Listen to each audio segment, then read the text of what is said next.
Welcome back to Wedlocked and Loaded. Wedlocked and Loaded. You women. Do not lump us all in one category. So you girls, and lie and stress the truth and try to get us jammed up. First of all, I'm a whole ass woman, right? Think about that. No disrespect. Sounds like it to me. So why can't y'all, what is it with men that they just can't walk away? Depends how good it is. You don't want to give that away. We actually alluded to this conversation maybe 2 weeks ago now. But, you know, sometimes I'll speak for myself. Sometimes I don't know what I'm talking about. Yes. And so we wanted to bring an expert in the space and really address some of the things that we discussed. So she should be joining any minute. And look who we have. Look at that management, as they call her. How are you, my sweet love? I'm very well. How are you? Huh? I'm very well. How are you? Oh boy. Oh, Java or Jimmy, he's only here for the nice. Very, very nice. Thank you for your support. We appreciate it. All right, so we are gonna bring my dear old friend Stephanie Johnson in the room. Hello. Steph! So what's weird is I can't oh, I know why. Oh, I figured it out. For some reason I put my Bluetooth on, but now we're good. Okay. So everyone can hear. Mic check 1 2 1 2. Yep. Yep. All right. So Wedlocked and Loaded, Wednesday, November 16th. November's flying by. Is this your first live, Stephanie? This is my first live, yes. You saw the technical difficulties. I was on a whole Google Meet. Jesus Christ. So are you basically saying that Wedlocked and Loaded officially like popped your cherry, or? Yes, it did. It did. Nice. Okay. So people know who we are, but before we get into the discussion, I want you to introduce yourself, because we met obviously at another place. And you know, I remember when you left, I was really sad and I didn't quite understand. I'm like, well, why is she doing this? And you had a passion and you followed it. And I'm so proud that you stuck with it and you built it to what it is. So I want you to introduce yourself and what you do, and then we'll get into a discussion. Yeah, so my name is Stephanie Johnson, and I am the owner and founder of Roots Midwifery, a home birth midwifery practice here in the Boston area. I just celebrated my 3rd year of owning my own practice, but I've been doing this for almost 5 years now, about 4.5, 5 years, just, you know, attending births as a midwife. So it's been a long journey, a long, hard journey, but here I am. And you've been like, you know, has anybody been mentoring you and giving you guidance, or it's all trial and error and you just figuring it out?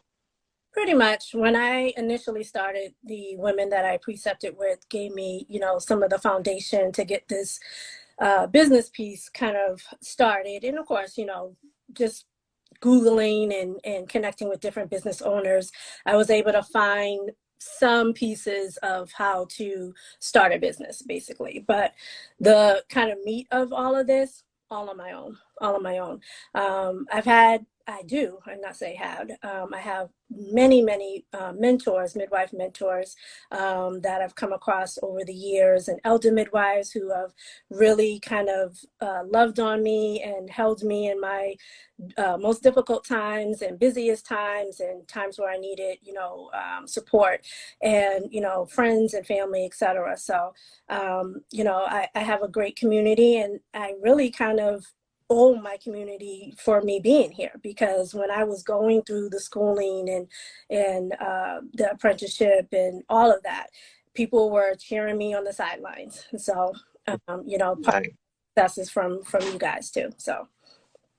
And so let me ask, Leah she's going to chime in a second. I think her Wi-Fi was like circling. Yep. Um, so, you know, it takes a certain type of person, obviously, Mm. to go into something where, as guys, yes, childbirth is beautiful, Yep. right? There's no doubt about it. Mm-hmm. However, um, however, it gets a little sticky and crunchy, and that's not for everybody. Right. And not everyone thinks it's so warm and fuzzy, and guys actually pass out, Yep. right? But for you to lean into, like, I feel like it's a certain kind of love and appreciation that you have to have, I think, to even want to get into that space. Mm-hmm. And all the emotions and the things going on, and you're dealing with someone who, whether this is their first or their fifth, Right. it's all that. Mm-hmm. You are not only providing a service, but you're also counseling, and you're also, being a shoulder to lean on. Mm-hmm. And, who knows if it's a dual family household and you got that dynamic and all that type of stuff. Like, what made you want to embark in that space versus being a stockbroker? Yeah. Well, I'll tell you a little bit of sort of how I got here. I think that would help. So as a kid, I was always the one who was playing house. I always was the one who worked with my, my childhood friends. They would be the ones having the babies. I was the one attending to them and caring for their babies, etc. I don't know where it came from or why it was a thing, but it was. And so initially I wanted to be a pediatrician because I loved working with babies. But then I really connected with sort of the connectedness of the dyad. So the mom, the baby, and, the partner. And so when I became a mother myself, I really honed into, okay, what are we going to do with life? Because I really didn't want to do, 12 years of medical school and then residency and then, whatever else specialty you had to do to become a doctor. And so I came across finding midwifery, but nurse midwifery. And so I entered into college and kind of started that journey. And at some point, someone was like, yeah, well, there's like a 2-year wait to get in the nursing program. And I'm like, I'm sorry. So when I have something on my mind, I need to make it happen. And so I basically kind of deviated and I was like, I'm not going to wait. I need to get this done now. And so I moved from the prerequisites of that to doing like a bunch of other classes throughout, my 20s. And then when I started approaching 30, I was like, you know what, let me revisit this because it really never left me. The yearning to do this work never left me. And so I ended up applying to nursing school, and I actually got in. And so I did that program for a year and a half, 2 years, because I had all the prerequisites by the time I got there. So I literally just went in and started doing clinicals. And I just felt like it just wasn't the type of care that I wanted to provide. It was very kind of sterile. It was very regimented. And I honestly didn't want to be doing med surg for 2 years, 3 years, whatever it was, because at the time you had to do that before you can go into a specialty. And so I switched majors, I got a different degree, and then I still wanted to do this work. And so I became a doula. So I did that for about 5 years. I became a lactation consultant. I became a childbirth educator. And then I was like, okay, what's the next step? And the next step was really kind of growing from that space. And I wanted to work with other women in my community and how could I best serve them? So I ended up going back to school. And during that time, that's when I started connecting with a bunch of my mentors that I still have today. And one of them was like, well, why not think about midwifery again? And I'm like, listen, I've been in school for like 15 years and we're not even including like, the primary from 1 to 5 and then, 9 to 12.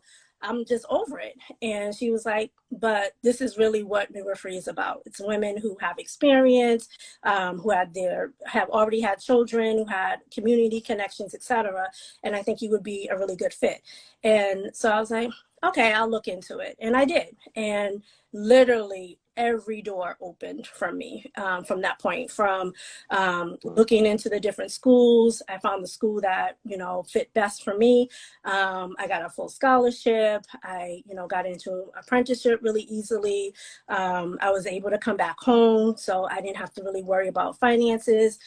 So a lot of things kind of played a role. And at that time, that's where like the piece about home birth midwifery came about. So it wasn't really what I knew, 20 years prior. It really is something relatively new to me within the past like 10 years or so.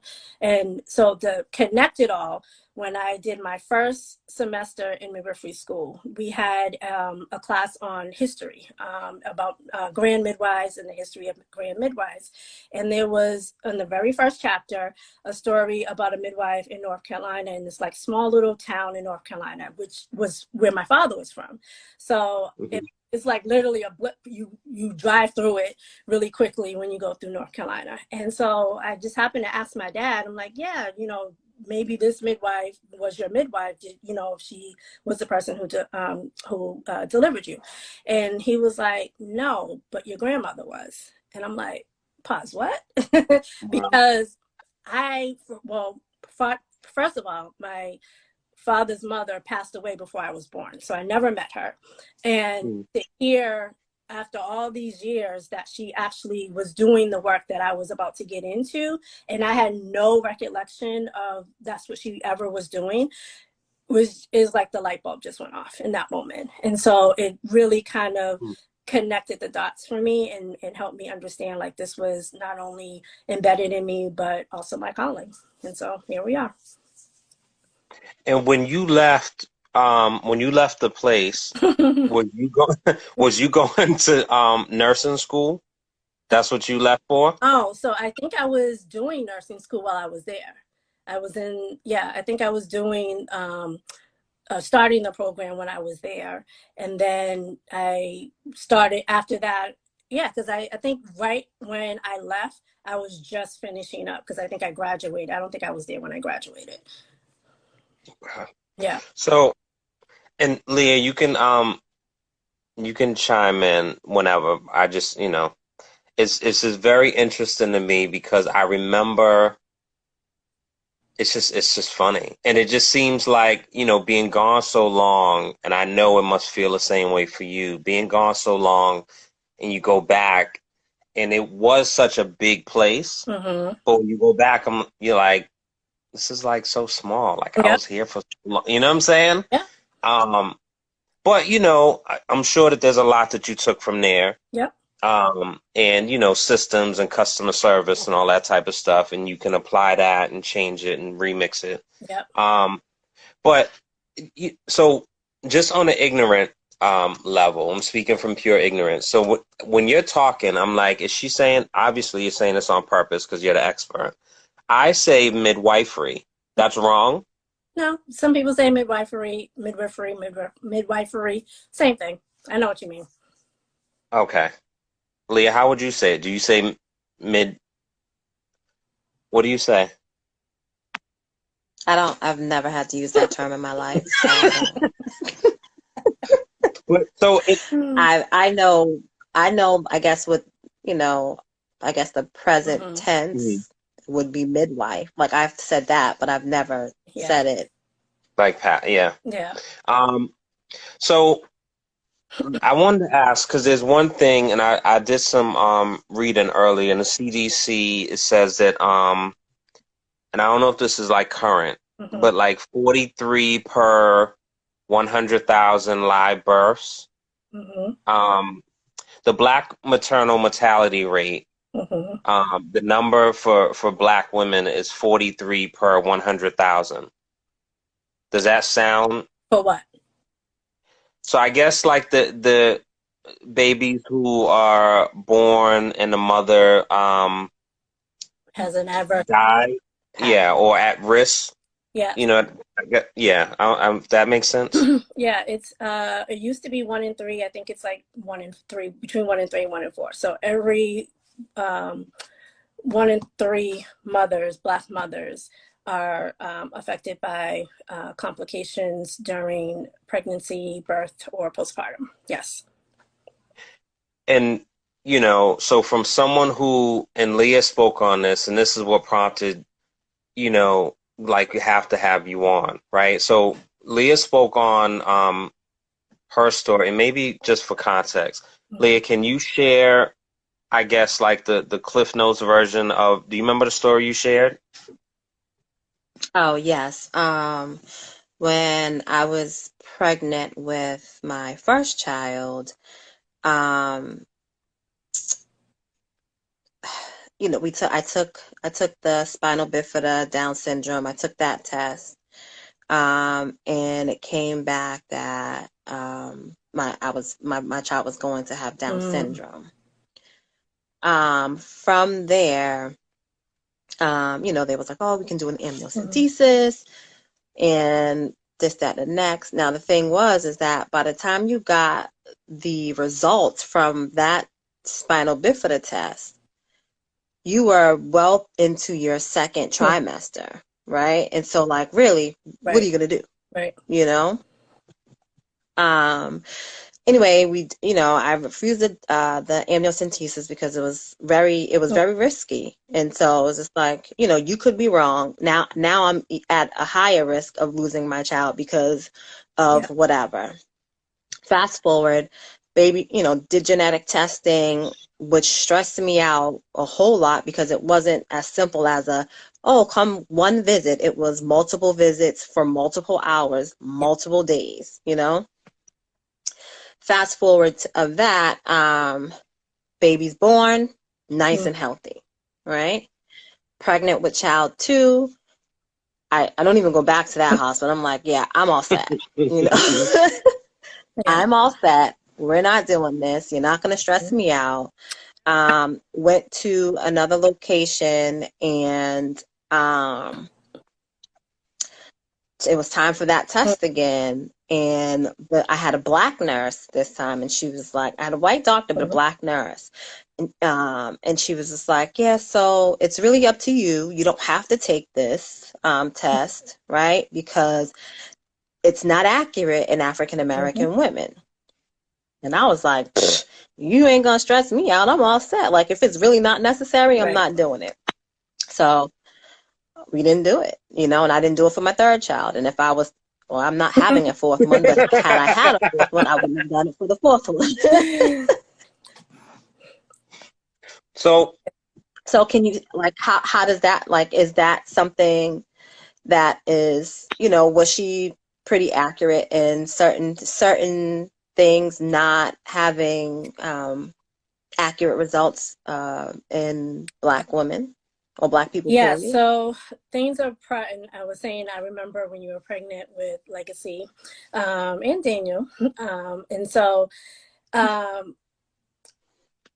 was what, how long was Legacy? Like, don't do that. Nope. Well, I was breaking the context because things have changed. So right now, a lot of that testing is either blood work or just an ultrasound. So less invasive is basically my point. And all of the tests are screens. So you did the first time. You did a screening. They found something came up in whatever those numbers were. And then they go the next step, which is an amniocentesis, which it would be more of a confirmation of whatever those, whatever that possible diagnosis was. So it's kind of like a standard of care in hospitals. So the other part, I should probably clarify that I work outside of a hospital setting. So, you know, what I do on the outside of a hospital setting is different than what happens in the hospital because they're bound by all the different protocols and rules relations, Right. etc. Whereas for me, I still offer all of those tests. However, we do informed choice. So instead of me, say you did that exam with me, 20 years ago, and talking about now, we would have a conversation. This is what it is. This is why you would do it. These are the risks and benefits, and what could possibly happen if you went to have the amniocentesis. And then you can decide, do I want to actually put my pregnancy and my baby at risk by doing that testing?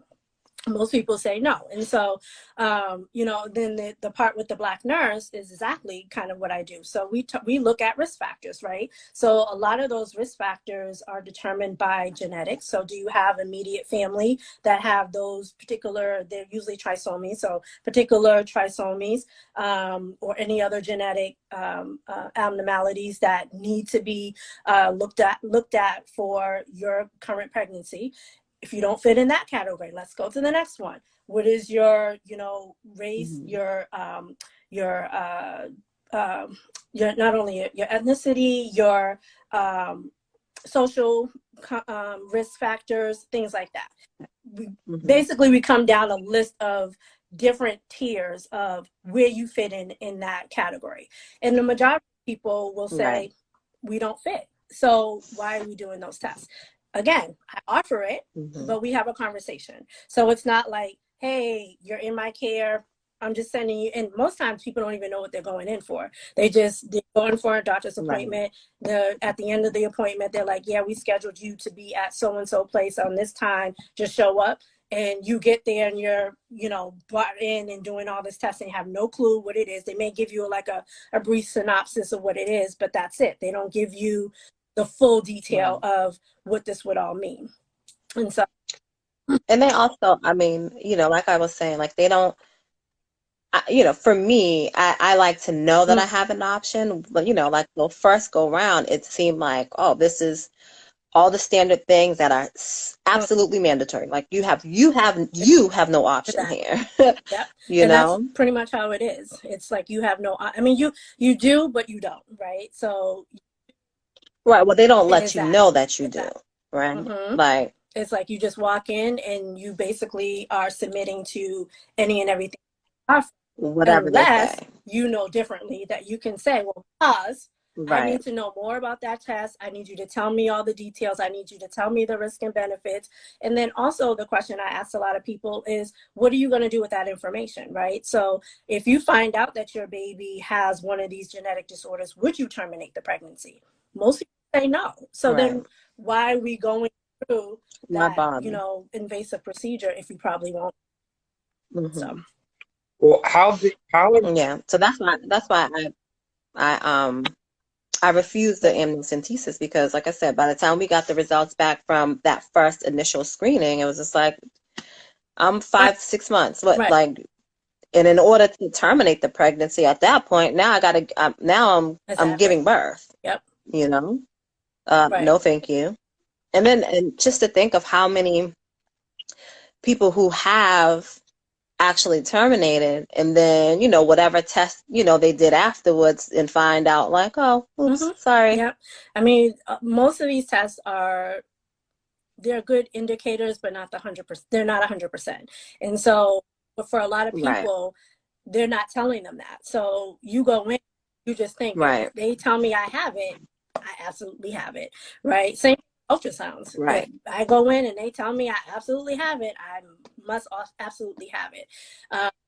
A lot of times it's not, I won't say a lot of times, but some of the time it's not the case, right? So certain things that are common, I'm not going to, sugarcoat it and say that if they see a malformation of a baby or whatever, that your baby can possibly be perfect. It possibly could be, it may not be, I don't know. But that type of person or that pregnancy wouldn't be in my care anyway, once that diagnosis comes about. But for me, what I see a lot of is like people will go in for ultrasounds, for instance, and it will be they see something on the kidney, which is like this common, you know, thing that they see on a lot of babies. They grow out of it. So you go in for that anatomy between 18 and 20 weeks. By the time the baby gets to 40, the baby is bigger. It grows out of it. It's not a problem. All it requires is a follow-up visit with the pediatrician after birth. Simple. But if they tell you that, they're like, oh my God, the baby has this, you know, something's wrong with their kidneys is what they say, right? And then you're freaking out for the next 20 weeks because you expect some dramatic, you know, complication with your baby's kidneys, and you're only thinking the worst, right? You're not thinking, oh, it's just a matter of them monitoring it. It may not be a bad thing, or they actually probably could fix it. It still may not be a bad thing. So you stress yourself out, building up, you know, the cortisol levels, et cetera, you know, possibly having hypertension in pregnancy, which leads to other complications, because no one is explaining the things to you during, you know, these visits. How important is advocacy in you know, during this process, instead of the blind trust that sometimes tends to happen? Very important. I think, you know, I always say not everybody's going to do a home birth, you know, and I'm okay with that. And most people are okay with that as well. But I explain to people, if you don't do this type of care, the least you can do is educate yourself on what happens when you're in a hospital setting. You need to prepare yourself for the conversations. You need to prepare yourself for the pushback. You need to know your rights in the hospital, because everything that they tell you may not necessarily be the end all be all, right? Everyone has rights when you go into the hospital. You can refuse certain things. You can refuse everything, actually. You know, having DCF being called on you because you don't want to vaccinate your child is not against the law, but you need to know these things before you go in, versus you go in, it happens, and then you're freaking out and you're trying to respond. It's better to know what the expectations are of the hospital, but also what you want out of that experience prior to being in that space. And now, okay, let me just ask this question. Is the majority of your, I mean, do you call them clients? Mm-hmm. Are they clients? Yes. So, patients? Nope, clients. Clients. So, is the majority of your clients women of color? Yep. Come on. Like, what's the percentage of it? I would say about 97%. 97? Mm-hmm. Nice. Mm-hmm. That's dope. So, for the 3%, for the 3%, Mm-hmm. have you observed blatant care differences and disparities as opposed to the other 97? Yes. So part of the reason why that 3% comes to me is either for their first birth, they had a traumatic experience, so they're looking for a different experience the second time, or whatever number time pregnancy. Or they've done their research and they just know, like, I don't want to be in the hospital. Whether it's because their friends or family or whatever have had really bad experiences, or they also feel like they don't have any control over their experience. So if they've done, you know, sort of some research on who's available, et cetera, you know, they come across me. I think a few people have known me from like the doula circle, the doula community, and were referrals. So whatever way they get there, I would say probably about 95% of my clients, if they're not first-time moms, are coming to me because of poor experiences with the first pregnancies. Wow. And do you take so this question is, well, let me ask this first question. Mm-hmm. So can you, in layman's terms, because even when you and Leo talking and you're like, Leah said something and you knew exactly, and then you repeated it, and I had no, like, it's like y'all speaking Arabic. I have no idea what you're talking. Like, what was it, Leah? You said that they wanted to have you do the I don't even know what you just said. But so can you explain in layman's terms a doula versus a midwife and the differences? Because in my mind, I always thought it was the same, just different names. Right. So yes, let's clarify that because a lot of people do get them confused very often. So a doula is a person, oftentimes they are trained through whatever organization that they, connect with, and they are support people for the woman when they either in pregnancy, labor, or in the postpartum period. So what that looks like is typically the doulas connect with you prenatally before you have the baby. They do a few visits where they prepare you for childbirth. They, go through the signs and symptoms of labor. They do comfort measures and sort of do like a plan of what it's going to look like the day of your labor and your birth. They work with you to create a birth plan. And most times they, not most times, all the time, they do include whoever the partner is. So your husband, boyfriend, etc. And so then the day of the labor, because you already established when they arrive, you call them when you're in labor, and then that person either shows up at your home or at the hospital, and they support you throughout the labor process until you have the baby. They tend to stay maybe a couple of hours after the birth in the hospital, and then they may do one or two postpartum visits once you get home. I've had doulas with me in my at my home births, and they pretty much do the same thing. So they are there first. They're supporting the mom through that early labor stage and in the beginning of the active phase.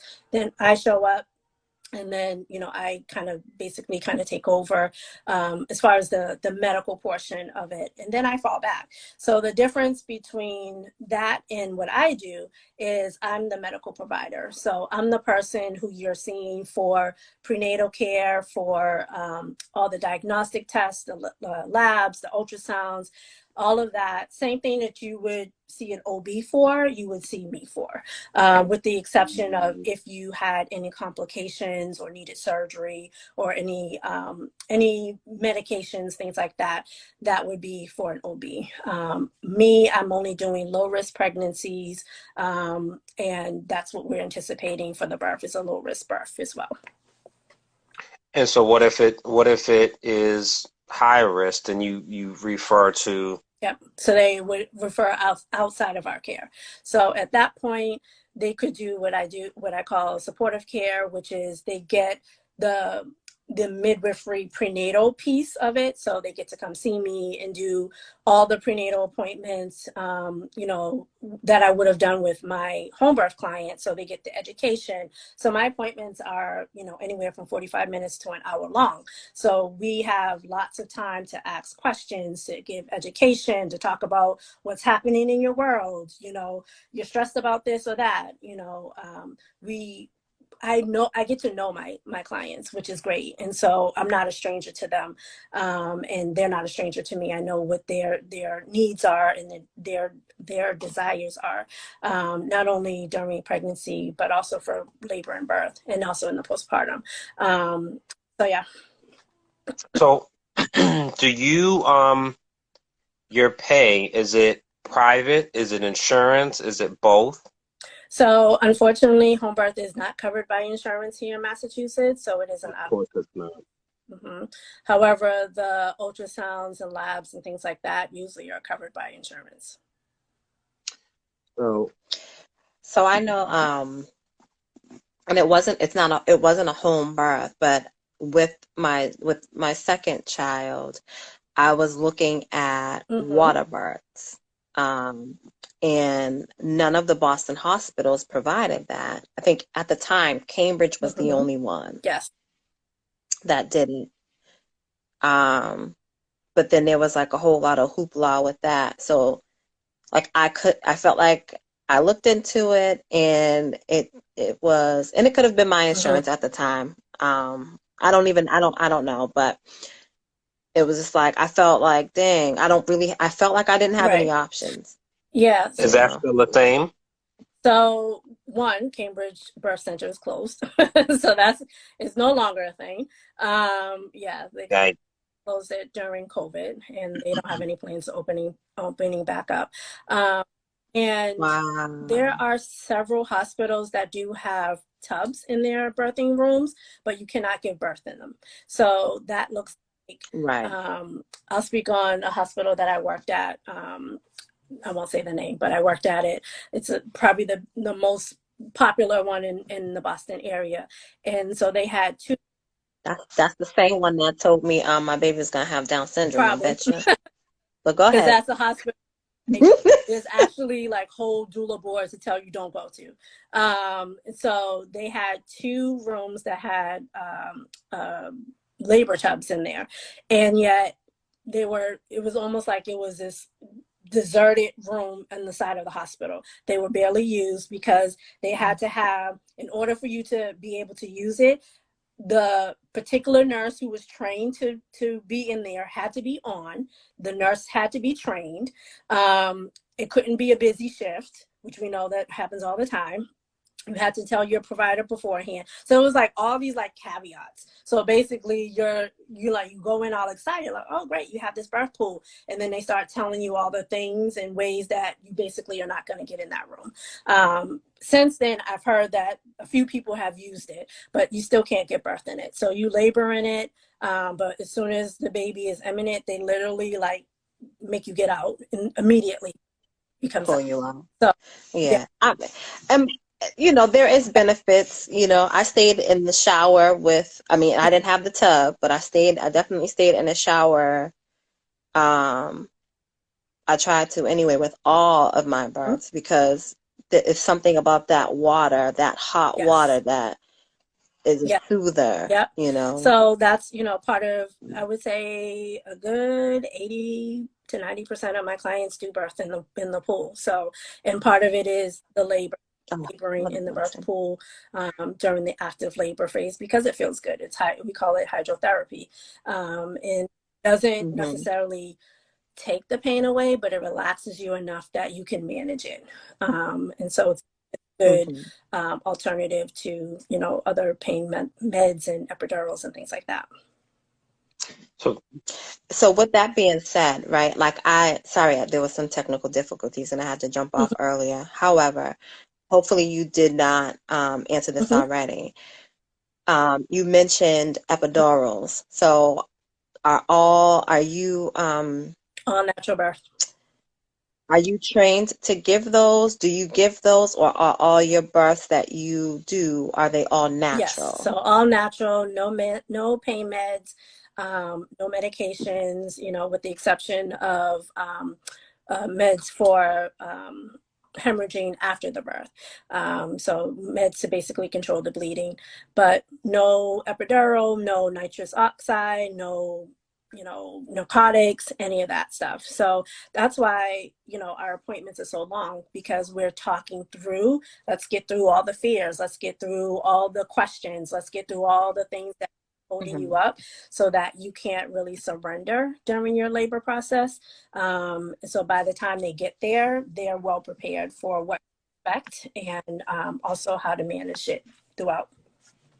And if someone comes to you and they've already had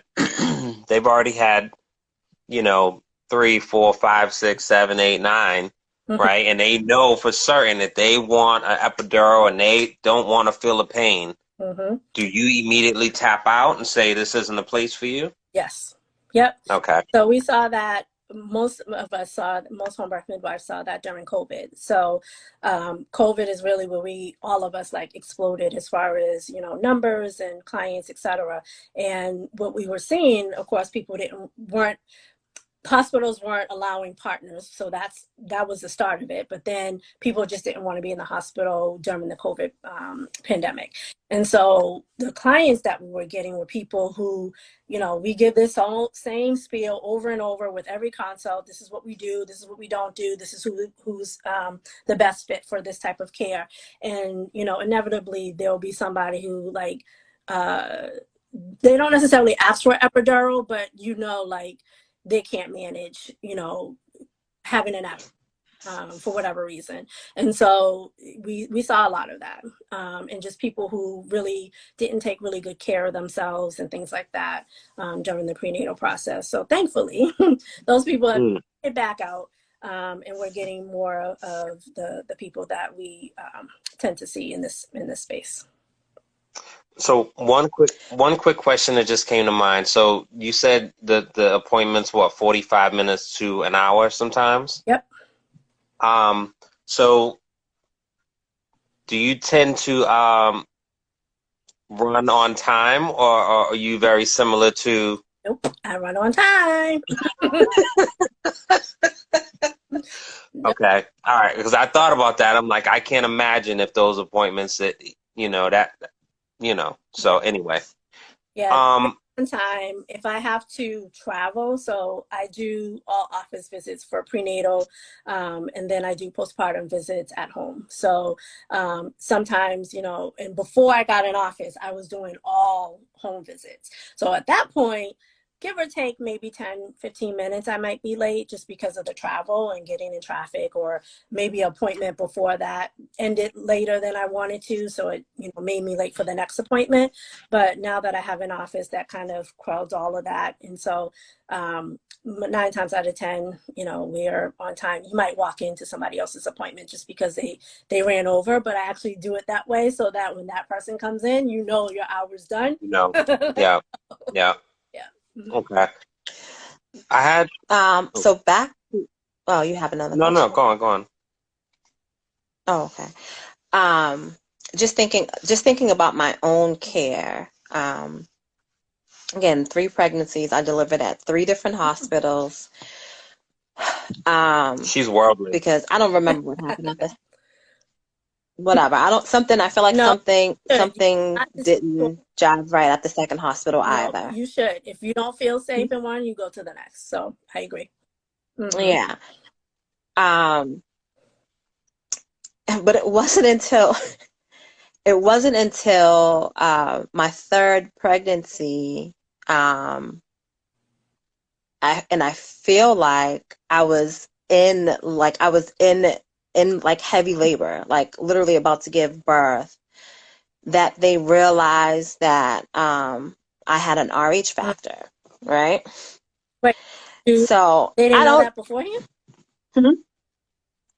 No. 3rd child. So the reality, and I don't feel like I was, I had very good pregnancies. And I don't know if, my son's blood type was what triggered, like they figured out what his blood type was, and that I don't know, triggered them to realize whatever. I don't know what it is. But I just remember, it was kind of like a panic, and it was like, oh snap, like, and they were like and they had to give me, I don't even know what they gave me, but they had to give me, I remember them giving me a shot of something. And I'm like, for what? Because I hate needles. How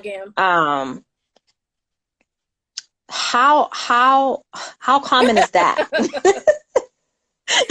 Well, in the hospital, I can't speak upon, but we do a full panel of blood work. So either you come in with, so some people come, they found me in some way, shape or form, somewhere in their pregnancy, and then they connect with me. So if they've already done a prenatal panel, that I'm looking at, the labs that they've done, and basically it's a typing screen. So you would find out at that prenatal panel whether you are Rh negative, and then if you are, then you should have gotten RhoGAM at 28 weeks, and then a couple of days after baby. But they probably freaked out because you didn't get the first dose at and then get in. So so essentially it's like your body attacks the baby, and so you likely had it after your first birth, because you get sensitized after the first birth. So should have gotten it every birth after that.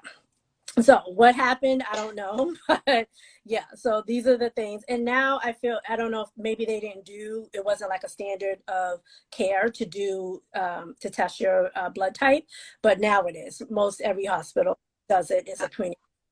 I don't know. I felt like I was constantly giving blood. I was constantly taking, And it felt overwhelmingly so because, like I said, I Hmm. hate needles. So Yeah. any little thing, it was just like, what is this? Why is this? Um, but that had me thinking like, oh, is that one of the reasons why, that initial screening for my first child came back where it looked like there was going to be, you know, some Right. issues, Right. you know? Yeah. Well, no, because the RH factor is, like I said, more of your body attacking the baby, and basically looking for The baby, foreign right. entity. To have a genetic screen that came back flagged is something different. So yeah, Completely different. they could have done, the amniocentesis to confirm it. Oh, I Yeah. wasn't done yet. So, but also, did they do so? Right now, what they do is there's two different tests. There's a nuchal translucency, which they do around 10 to 14 weeks. I'm sorry, 11 to 14 weeks, where they are looking at the back of the baby's neck to measure a certain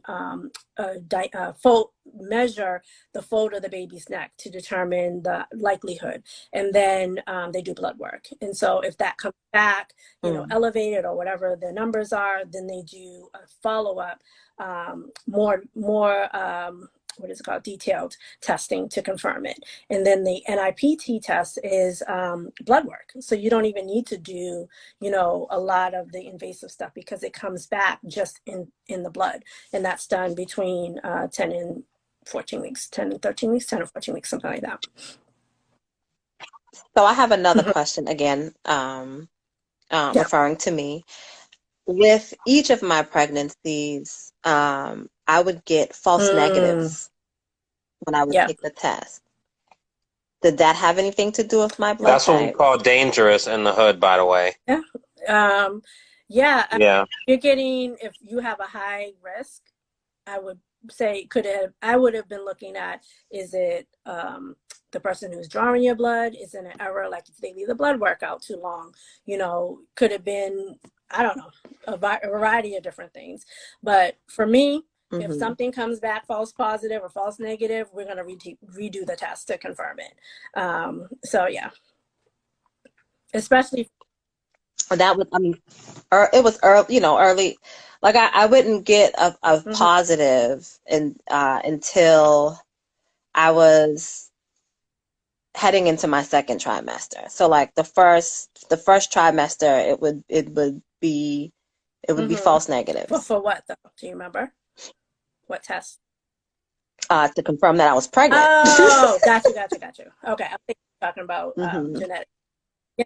Oh, no, no, So, no. well, it could have been a lot of things. Were you earlier or later than, the pregnancy test, if you're doing it like on the peeing on the stick, for instance, those tests back Hmm. again, we're talking about a while ago. So back then, technology or Hmm. the device may not have been as good as it is now. So you might have Hmm. try to test too early where there wasn't enough hormones in the urine to be able to positively identify that pregnancy. Or it could have been, if they did blood work, it was again too early. And so usually if they see the HCG levels are a particular number, they have you come back and we need to see it doubling over a particular amount of time to basically confirm a pregnancy. Hmm. And then they also have the dating ultrasound. So they do a bedside ultrasound to confirm pregnancy and viability. So yeah, technology has come a long way. I have so as we're approaching the time, because I don't think I told you how long this would be, but Mhm. some people when they do lives, they tend to be on lives for like 2 hours, and it's just like, oh my God, guys, come on, wrap it up. Yeah. Um, but I want to ask you, so because you are so for lack of a better term, so intimately involved with your clients, um, where Move over. Yeah, the light reflecting out the mirror is kind it's of crazy. magical, babe. Okay. You know what I mean? I'm an angel, so that's Mhm. Right. It sounds good.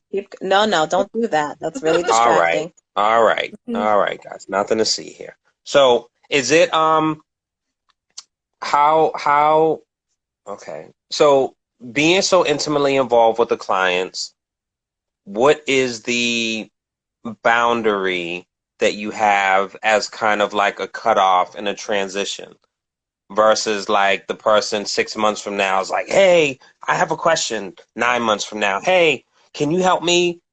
You know, does that happen? You mean after the postpartum?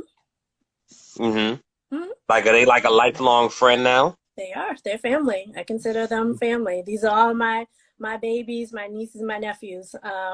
And so, yeah, I even our last visit, it's, you know, this isn't a goodbye, this is a see you later. And not because I think they're going to come back. Some of them do, but it's more so, you know, keep in touch, you know, send me pictures, let me know how you're doing. If you have questions and you need, you know, referrals to somewhere, let me know. I may be able to connect you with the right people, especially because the majority of the people who do this type of care are looking for more holistic ways of doing things. And so that may not be pretty, you know, well known, I guess, you know, on the mainstream level. So if they call like, hey, you know, baby 9 months old is going through XYZ, do you have any particular remedies, or do you know a doctor that I can send them to, chiropractor for their little one or for themselves, you know, who do you suggest? So always connecting, always, you know, available to whoever throughout the child span and the mom span life. So Okay, so I wanted to, as we're closing, I wanted to run through a couple of stereotypes that are kind of often put out there, and I think this could be for doulas and midwives in the sense of just stereotypes. So, Say the word, baby. huh? Say the word, not midwife. Say no, the Midwife. word. he's right. I know, but what the term, the care term? What say the word? Midwifery. Yes. Yeah, it's just come on, man. Like, we're having. Are you cursing at me right now? That's I edited crazy. myself. We're having a serious conversation. That's okay. So, so one of the stereotypes, they aren't well trained. Well, let's start there. Aren't well trained. Yes. So I would say that is a myth. Or I'll speak on my behalf because I can't speak on everyone. So on my behalf, yes, I'm well trained. I went through, you know, midwifery school, you know, did a 2-year apprenticeship, gained lots of experience through that apprenticeship. But, you know, I'm also still learning, and all of us are learning, whether you have been doing this for 2 years or 20 years. We're always learning because, like we just explained, what I just explained to Leah, like what you did when your oldest was, you know, when you were pregnant with your oldest is completely different than what we do now, right? So like the evolution of technology and information, et cetera, just evolves over time. So I can't ever say that I'm the expert in all things at all times because I'm still learning, and I'm still, you know, there are going to be things that I'm going to experience or witness that I may never either experience or witness again, or I've witnessed for the first time. Especially in this world, it's really hard to say it's an end all be all because birth and pregnancy, et cetera, is not linear. Things change, things happen. And unfortunately, you know, that's just how it is. So with that said, the majority of us are trained in one way or the other. So, you know, there's a nurse midwife who goes through nursing school, and then they do grad school and become a CNM. And then the way I did it, I started in nursing school. I didn't finish, but because I ended up getting a different degree, but I still have those 2 years of nursing school. Plus I worked 20 plus years in the medical field. So I have, you know, 20 years of clinical experience, et cetera, in addition to the midwifery training that I received. And then there's a traditional way where people go and they basically apprentice with a particular midwife for X amount of years. That can be, you know, many years, but they're basically shadowing that person for a certain amount of time until they sign off on certain skills and et cetera to take the next step into midwifery. One of the other stereotypes, can't help with pain. No, so that's a myth as well. So I mean, I guess pain is relative for everyone. So, am I taking away the pain, or, any of the comfort measures that we're doing, is it taking away the pain? No. But the comfort measures that we provide or instruct on or educate on, they are a way for you to cope through that pain. So like Leah mentioned earlier, taking a hot shower during labor, like that was really comforting for her in that space, and she was able to get through a labor process to whatever point she did until she went in to the hospital. Even when you're in the hospital, you can do the shower, and the same thing with, getting in the pool for the birth pool when you're at home. So there's a lots of, that's, why I always recommend a doula. If you know that you are not great with pain management, or just have a lot of anxiety or fear around it, having a doula to get you through that process, I highly recommend. All right, so there's one more, and then we have a quick question. So, one of the other stereotypes is you stop caring after the delivery. Nope. So I am with the mom up until 6 weeks, and then really lifelong after that. So I see clients after they give birth on day 2, day 3, day 2, day 5, day 7, 2 weeks, 4 weeks, 6 weeks. So lots of visits in the postpartum period to, one, make sure that they are transitioning well, that they are recovering well, but not just physically, but emotionally. You said the statement, and I chuckled because I say it all the time, whether it's your first baby or your fifth baby, every pregnancy and birth is different. And so you may have done really great the first one, but the fifth one, you're struggling. And so having those multiple visits allows me to have eyes on you, to make sure that you're getting connected to the proper resources. But sometimes it just means just talking through things, right? Because you may not know what to do in that moment, and just having some advice or some education on what's going on and why it's happening makes a world of difference for a lot of people. Okay. Speaking on multiple births, do you find that your clientele, for lack of better words, are in a specific age? Nope, I've had young people, I've had older people. Yeah. I would say 20s, the earliest. The oldest was probably mid-40s. Yeah. Oh, wow.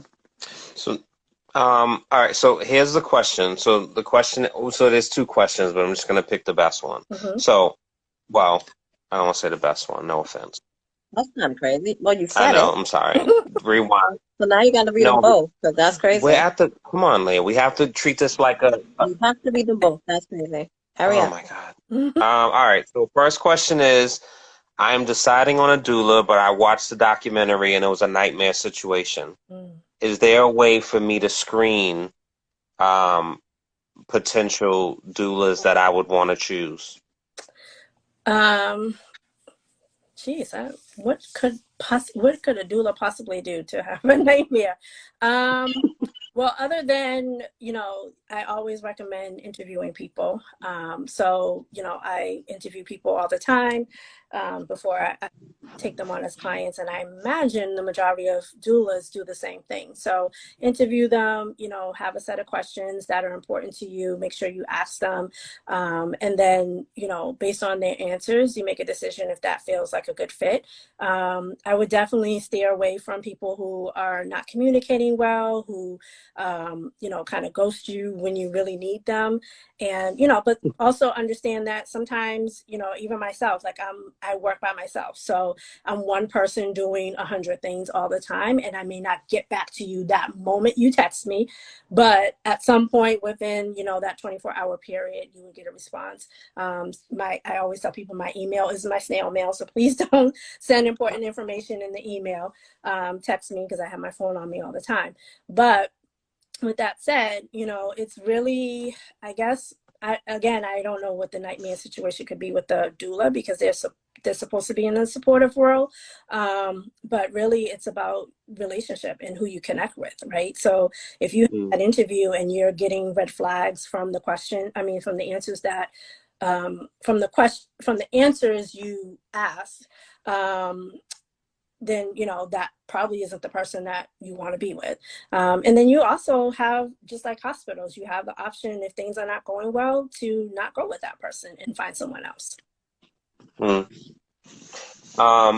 So the other question, I am 42 and I wanted to have my last child. I assume that I would be high risk, but I believe in taking a lot of holistic approaches. Is there a best method for me to explore to make this a reality?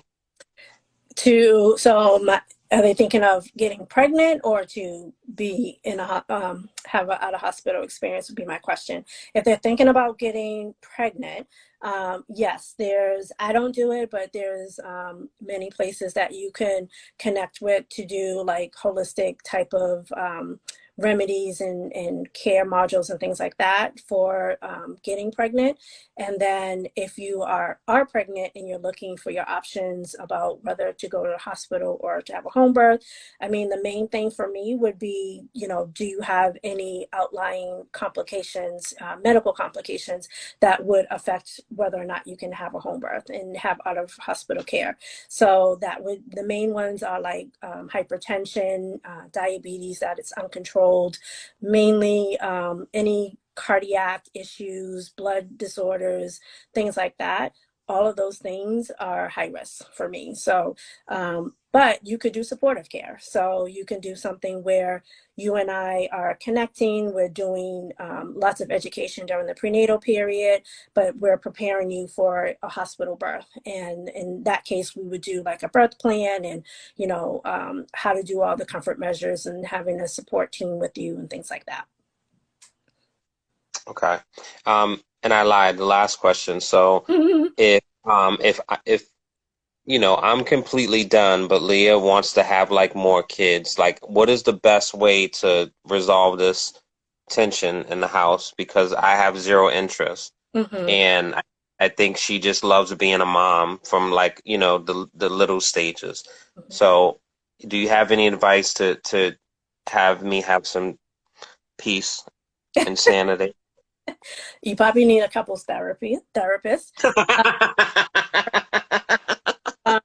But I mean, in reality, it's really about your life. Like, baby is only so little for so long, right? And so what is it going to look like a year, 5 years, 10 years, whatever down the line? You know, is it something that you know, financially you can handle? Is it something that as a couple, your relationship can handle? It's a very stressful period. And, you know, it can't be taken lightly for a lot of people, even though people are like, you know, just have a baby. It will all work itself out. But I think we're in a time where like we should start thinking about things, not just when we're pregnant, but even before we get pregnant, right? Making sure our bodies and our health is optimal before pregnancy, making sure we educate ourselves on options, whether home birth or hospital birth. And then once we are pregnant, taking care of ourselves and doing all the things so that we can remain healthy throughout. Those things will lower, you know, the complication risk. But then, you know, once your baby is here, what is your postpartum plan looking like? Do you have a village? Which I didn't mention, but I am starting a postpartum agency. So you can interview me again about that later. Oh my God. Okay. Okay. But yeah, so, you know, making sure that you have a good support team with you after baby. So it's not just like, hey, yeah, Nana's coming to visit. It's like, is Nana coming to help with the laundry, the food prep, the, you know, cleaning of the home, things like that, because those things are what is most important so that you can, you know, heal and be a good mom and family. So super important. So just wanted to shout out. So Cutie Kara 2019, home birth mama here, age 40. Stephanie delivered my beautiful baby girl who is now a precocious? Okay, precocious toddler. The most amazing and beautiful experience. So yeah. So all right. I mean, you know, I wish I have no interest, but you know, I wish if I can go back that Leah and I could have explored. You know what I mean? But you know, it is what it is. Yes, and You're I just right. want to, before we end up end, because you said that, I just wanted to shout out all my dads who are a part of this process. You know, one of the things that's super important to me is to make sure that the fathers feel included in this process. And so, you know, when Yeah. I visit, you know, I'm showing them how to do the palpation. I'm showing them how to find the fetal heart tone with the Doppler. And same thing with the siblings too. So they get so excited coming in. Even my littlest ones, I mean, they're like 1, 2 years old, and they know as soon as they come in, they walk to the box with the Doppler and the stethoscope, and they're like, "Mommy, when we gonna do, you know, the assessment part?" So for me, this isn't just about providing care; it's really a family experience. And so I want to make sure anyone that, you know, wants to be a part of that feels that they're welcome to do. So, and just in closing, so can you tell people how to best get in contact with you? Clearly, snail mail is not the best way. Nope. So can you tell people the best way to contact you, and any other like closing words that you would want to give the audience? Yeah, so the best way to reach me would be through my website, rootsmidwiferyma.com.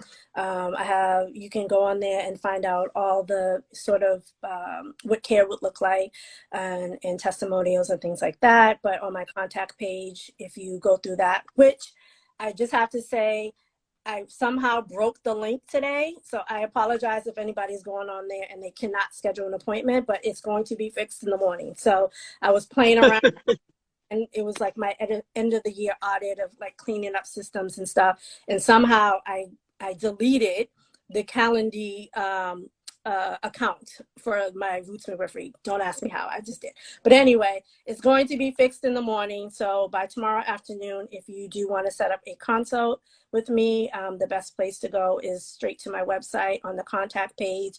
Fill out the form there. It brings you to a Calendly link to set up the next available consult. And even if you're not really sure if home birth is for you, just set up the consult, ask some questions. You have 45 minutes to away. So feel free to do that. And, you know, if you're a good fit, then we'll welcome you to the family. So and that's it. So yeah. look at Stephanie. Okay. I mean, you know, you come a long way from being a surgical scheduler, man. I mean, Long way.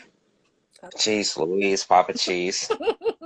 So it was an honor to have you on and connect, and I'm glad that we were your first. I mean, I hope it was as enjoyable for you as it was for us. It was. I was nervous, and you like me, and your true Daniel energy. You made it really comfortable.